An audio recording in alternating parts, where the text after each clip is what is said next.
6,795 और उसके साथ साथ 20,000 लोग ऐसे थे कि जिनके पास ना तो कागज थे, ना उनके पास कब्जा था, और पूर्व की सरकारों ने उनको सजावाग दिखा दिया कि आपका यहां प्लाट है। वो चक्कर काट रहे थे, चक्कर काट करके थक करके घर में बैठ गए थे। परंतु हमने निर्णय किया, एक भी व्यक्ति जिसका 100 गज का प्लाट है वो उसको कागज भी मिलेंगे, उसको कब्जा भी मिलेगा। और हमने पिछले दिनों वो कब्जा भी दिया है और वो 100 गज का प्लाट दिया है, उसके कागज भी दिए हैं। ये हमने सोनीपत के अंदर जो लोग लंबे समय से घूम रहे थे, उन लोगों को हमने पूरे हरियाणा प्रदेश में, जैसे आज भी हम अलग अलग स्थानों से जुड़े हुए हैं, उस दिन भी हरियाणा के अलग अलग जिलों से जुड़े हुए थे।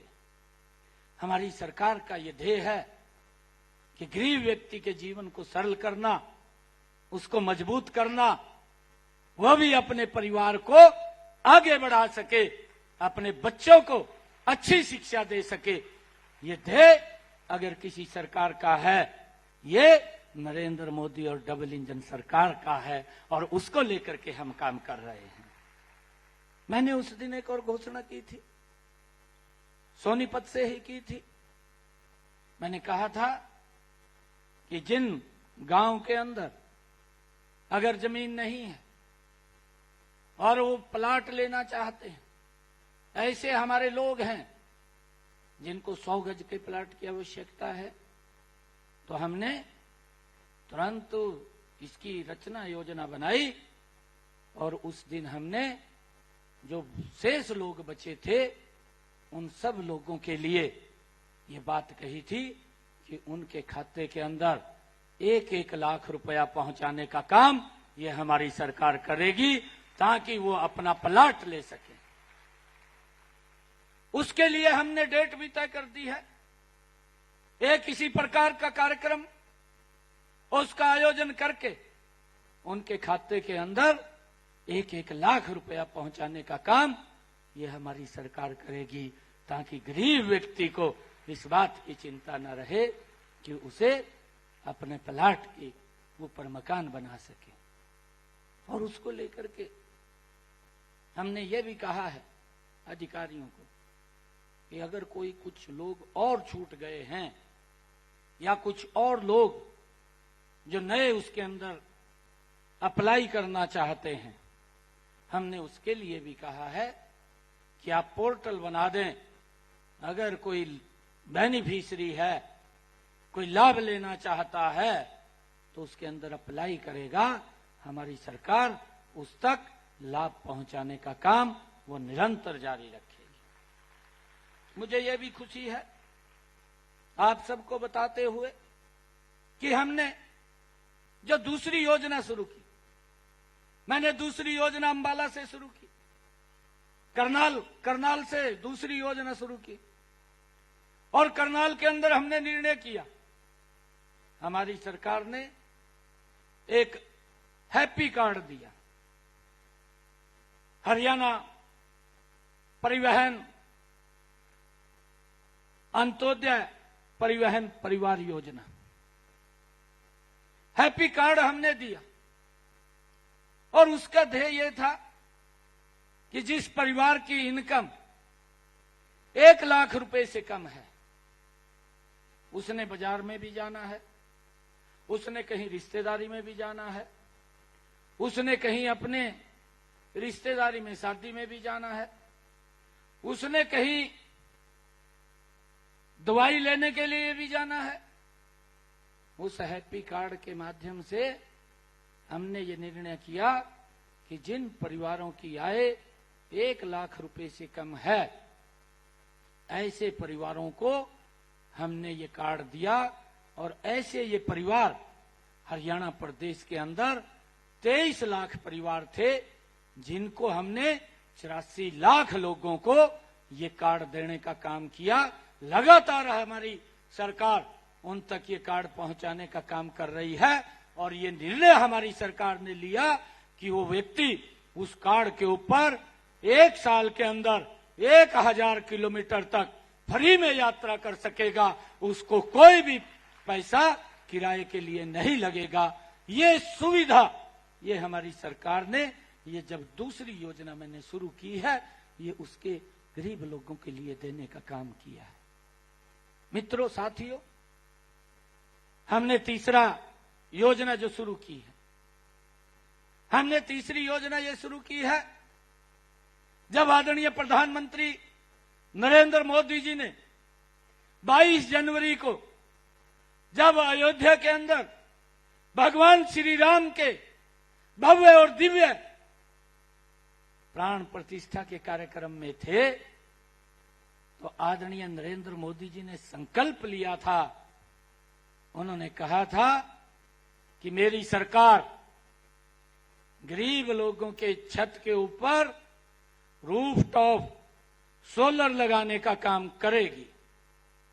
और हमने जो तीसरा कार्यक्रम अंबाला के अंदर किया है, अंबाला के अंदर हमने अपने परिवारजनों को बुला करके उनके बीच में बैठ करके हमने इस योजना का शुभारंभ किया है। प्रधानमंत्री सोलर हर घर मुफ्त बिजली योजना, इस योजना का शुभारंभ किया है। 2 किलोवाट का सोलर पैनल लगेगा और उसके लिए हमने उसको ऑनलाइन खोल दिया है कि जिन परिवारों की आय 1,80,000 रुपए से कम है, वो परिवार उसमें एंटर कर सकता है, उस योजना का लाभ ले सकता है। और हमने उस योजना के माध्यम से हमारी सरकार ने निर्णय किया कि जो उस सोलर पैनल के ऊपर खर्चा आएगा, वो खर्चा 1,10,000 रुपए का आएगा। और हमारी सरकार ने निर्णय किया कि 60,000 रुपया नरेंद्र मोदी देगा, 50,000 रुपया मैं दूंगा। किसी भी व्यक्ति को कोई पैसा नहीं लगेगा और उसके घर के ऊपर वो सोलर पैनल लग जाएगा। और जो हमने कहा है, जो ये योजना बनी है कि उसका बिजली का बिल वो 0 हो जाएगा, उसका कोई बिजली का बिल नहीं आएगा। और जितनी बिजली बचेगी उसको सरकार खरीदेगी और उस बिजली का पैसा भी उस परिवार को मिलेगा, उस व्यक्ति को मिलेगा। इस सरकार को हमने, इस योजना को हमने गरीब के साथ जोड़ने का काम किया। परंतु भाइयों, मुझे ये बताते हुए भी, क्योंकि आज मैं ऐसी भूमि के ऊपर हूं, ये रोहतक की ऐतिहासिक भूमि है और इस भूमि के ऊपर मेरा बचपन भी बीता है। मैं लंबे समय तक यहां पर रहा हूं, इस भूमि के ऊपर रहा हूं, क्योंकि मनीष जी और हमारे सभी जो बहुत ही वरिष्ठ नेता हैं ये जानते हैं। परंतु मैं आपको बताना चाहता हूं कि यहां के सरकार के एक मुखिया थे और वो मुखिया बोलते थे, ये कहते थे, जनसभाओं में कहते थे कि आप हमें वोट दें, हम 24 घंटे बिजली देंगे। इस बात का दुष्प्रचार करते थे। वोट ले जाते थे और वोट लेकर के लोगों के हालात के ऊपर छोड़ देते थे। 4 घंटे भी बिजली नहीं मिलती थी और लोग त्राही त्राही करते रहते थे। फिर उनका एक सहयोगी दल भी था, एक सहयोगी दल था, वो इस प्रकार की बयानबाजी करता रहता था, मुझे कहते हुए ये कोई गुरेज नहीं है। यहाँ के जो मुखिया थे कांग्रेस के, लगातार 10 वर्ष तक मुख्यमंत्री रहे भूपेंद्र सिंह हुड्डा, लोगों को बरगला करके उनका वोट बटोरने का काम करते रहे। और जो 100 गज के प्लाट थे वो भी समस्या इन्हीं की पैदा की हुई है। परंतु हमने निर्णय किया कि गरीब के जीवन को सरल करने का काम ये मेरी सरकार करेगी और हमने उनको कागज भी दिए और उनको कब्जा भी देने का काम ये हमारी सरकार ने किया है। और भाइयों ये बोलता रहता था कि हम 24 घंटे बिजली देंगे, परंतु 24 घंटे बिजली नहीं दी। दूसरा INLD का यहां विपक्षी दल एक मजबूत होता था हरियाणा के अंदर, वो ये बात बोलता रहता था जब वो विपक्ष में होता था, कहा भाई आप बिजली का बिल मत भरना, मेरी सरकार आएगी, कहा मैं मीटरों को फाड़ करके जोड़ में फेंक दूंगा। अरे भाई ये क्या सिस्टम बना रहे हैं आप, लोगों के ऊपर उनको बरगड़ा करके, उनको इस प्रकार की बातें बोल करके उनके ऊपर बिजली का भारी भार चढ़ा देते थे, फिर उनको वो बिजली का बिल देना पड़ता था, कहीं से भी ला करके दें वो देते थे, परंतु सिस्टम को ठीक नहीं किया। आज हमारी सरकार ने उस सिस्टम को ठीक किया है, व्यक्ति के बिल को भी जीरो किया है और उसके घर के ऊपर सोलर पैनल लगा करके उसका इनकम का भी साधन खड़ा करने का काम ये हमारी सरकार ने किया। ये सिस्टम होता है, परंतु उनका किस प्रकार का कार्य करने का तरीका, लोगों को बरगड़ा करके, लोगों के बीच में झूठ बोल करके वो अपनी स्वार्थ सिद्धि को पूरा करने का काम करते थे।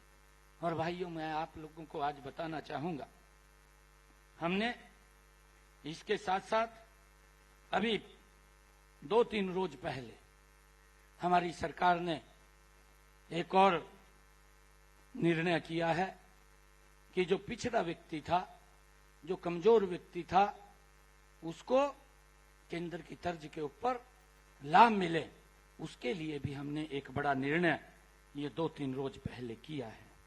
और भाइयों मुझे ये भी खुशी है आप लोगों के बीच में बताते हुए कि हमने चौथा जो कार्यक्रम किया वो जींद के अंदर किया। कोई गया है यहां से जींद में, उस कार्यक्रम के अंदर कोई गया हो तो हाथ खड़ा करे। वो पीछे 2 गई बहनें। जींद के अंदर मैंने कार्यक्रम किया, भाइयों खड़ा, मैं अधिकारियों को बुलाया, क्योंकि ये विभाग में पहले 2014 से पहले मैं देखता था, ये श्रम विभाग का काम मेरे पास था और ये श्रम विभाग के अंदर गरीबों के लिए योजना चलती थी, उनके बच्चों की एजुकेशन के लिए, उनको कोई टूल किट देने के लिए, उनको कोई साइकिल देने के लिए, उनको कोई मातृत्व लाभ देने के लिए 18 प्रकार की योजनाएं उसके अंदर चलती थी। मैंने अधिकारियों को बुलाया, मैंने कहा कि मैं 2019 में दिल्ली चला गया और दिल्ली के बाद ये विभाग जजपा के लोगों के पास आ गया, क्योंकि गठबंधन की सरकार थी, मजबूरियां भी होती हैं, सरकार को चलाना होता है। उनसे समझौता किया तो विभाग उनके पास चला गया, और जब विभाग उनके पास चला गया, गजब के व्यक्ति हैं, 1 रुपया भी किसी गरीब के घर में नहीं पहुंचाया है, 1 रुपया भी। और जब मैंने अधिकारियों को बैठ करके, जब यह जिम्मेवारी आदरणीय नरेंद्र मोदी जी ने, आदरणीय मनोहर लाल जी ने, आदरणीय जगत प्रकाश नड्डा जी ने और आदरणीय अमित शाह जी ने जब ये मेरे को जिम्मेवारी दी, मैं एक दिन गिन रहा हूं। मेरा आज जब कोड ऑफ कंडक्ट हटा है, 12 तारीख को मैंने विश्वास मत हासिल किया था, और आज कोड ऑफ कंडक्ट हटने के बाद, क्योंकि लोकसभा के चुनाव आ गए थे, आज मेरा लगभग ये 19वां 20वां दिन है।